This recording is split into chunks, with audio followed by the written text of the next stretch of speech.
Ito mga boss ha. Pre sa messenger. Ito mga boss ha, para makasigurado tayo ha. Kasi hindi natin alam na ang ibang mga may-ari kasi nagaduda dahil sa kagagawa din ng ibang mga mekaniko.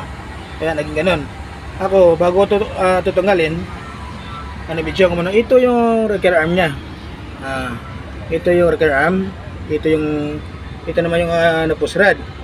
Tapos yung rocker arm na adjuster niya ito, dapat ganyan. Siya, iba, ito yung problema, yan yung number 1 na rocker arm, yan ayan mga sir, yan basag. Ayan, nakita mo kaya siya naglo-low power. Ayan